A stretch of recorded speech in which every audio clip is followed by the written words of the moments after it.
Bonjour. Suite à la dernière rencontre où nous avons discuté des besoins pour votre immeuble à logement, j'ai utilisé toutes mes connaissances et j'espère vous avoir créé un projet à la hauteur de vos attentes. Premièrement, le délai pour ce bâtiment est de 14 semaines de construction, soit 3 mois et demi. Le premier coup de pelle mécanique va se faire le 22 mars 2021 et on va vous remettre les clés vendredi le 25 juin 2021, soit une semaine avant le 1er juillet. Moi, je trouve que vous remettre ça une semaine avant le 1er juillet, c'est une belle date. Vos locataires vont pouvoir rentrer tout de suite le 1er juillet lors du grand déménagement. Alors, c'est une très bonne idée de commencer le projet au mois de mars. Une caractéristique très intéressante de ce projet est qu'il va y avoir trois locataires. Un locataire au rez-de-chaussée, dans l'espace commercial, et deux locataires à l'étage pour des appartements. Alors, je vais vous parler du rez-de-chaussée. C'est un grand local commercial de 2050 pieds carrés. Il y a 4 bureaux d'environ 165 pieds carrés chaque. Il y a un bureau principal de 200 pieds carrés. Il y a 3 salles de bain, un pour les hommes, une pour les femmes et une pour les personnes qui sont à mobilité réduite, alors être un peu plus grande. Il y a aussi une dinette pour les employés, il y a une papeterie, il y a un espace serveur.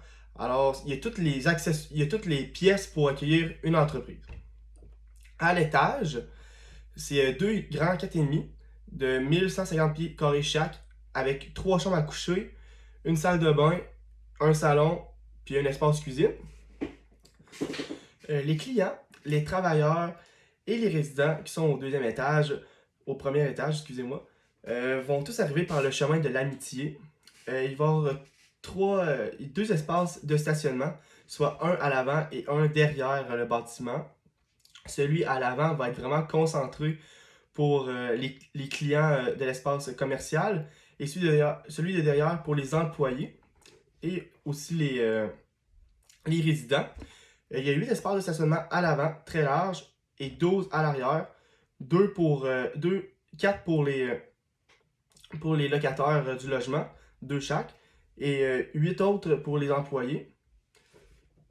Il y a trois portes sur ce bâtiment, soit une devant, une derrière, une de côté. La porte de devant va être pour celle des clients de l'espace commercial et des employés. Celle de derrière, ça va être pour monter dans les logements. Et celle de côté va être une sortie de secours pour l'espace commercial. La porte de devant va être une grande porte de 64 pouces, 5 pieds 4 pouces, pour rentrer dans le local commercial. Et celle de derrière, une porte de 48 pouces. L'agencement des couleurs noir, blanc et brun sur le revêtement métallique, ça donne vraiment un style chic et moderne. Les planchers de l'entrée vont être en céramique antidérapante pour devant pour le devant et derrière. Alors, je vais vous présenter plusieurs caractéristiques du bâtiment. Premièrement, les fondations vont avoir des murs de 8 pieds, de 8 pieds et de 8 pouces d'épaisseur, malgré qu'il n'y a pas de sol sur cet établissement. On veut vraiment éviter, en faisant ça, on veut vraiment éviter que le bâtiment bouge avec le temps, puisque c'est un immeuble à revenu, ben on veut le garder le plus longtemps possible. Alors j'imagine qu'on veut pas que ça bouge, surtout pour vous. Il n'y a pas de sous-sol pour ce bâtiment. La structure va être faite en bois. L'enveloppe extérieure, ça va être un revêtement métallique blanc, noir et brun. La toiture va être une toiture plate, faite de membrane élastomère. C'est vraiment un style moderne, comme les couleurs du revêtement. Qui est pour les cloisons, tous les cloisons vont être coupe-feu, vu que c'est un immeuble commercial. Et à l'étage, j'ai mis un mur de béton entre les deux logements. Un pour couper le son, pour pas que les deux personnes s'entendent. Et 2, pour si le feu pogne, ben, on veut limiter la propagation. Les escaliers, comme je l'ai dit, la porte avait 46 pouces, mais les escaliers aussi ont 46 pouces, ce qui permet de rentrer dans le bâtiment avec beaucoup de liberté. Si on a les sacs d'épicerie, on peut monter direct en haut sans accrocher les murs, sans être pogné, le bon vieux mot. Le bon vieux mot. La céramique antidérapante, comme je vous l'ai dit, pour pas on veut limiter les chutes. La finition intérieure, ça va être très minutieux des détails. On a mis un plancher de bois à l'étage, de bois franc, et de la céramique au rez-de-chaussée. La plomberie va être donnée à un entrepreneur spécialisé. Excusez-moi, pardon. Chaque appartement va avoir son propre chauffe-eau.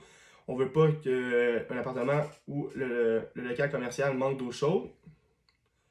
Ce qui est du chauffage, ça va être un chauffage avec des plaintes électriques et des thermostats pour chaque pièce.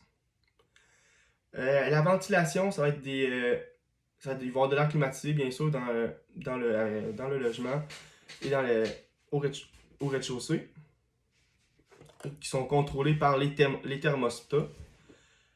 L'aménagement des emplacements du stationnement, ben, j'ai été vraiment avec le futur, avec votre pensée. Il va y avoir 3 espaces à l'avant et derrière pour les autos électriques, des bornes électriques. Et de plus, on a emmené les fils électriques partout pour ici un jour, comme en 2035, tous les véhicules soient électriques, de ne pas refaire le stationnement au complet. Le stationnement, comme je vous ai dit au départ, il va être en asphalte avec des belles lignes pour montrer le luxe de la bâtisse et vous.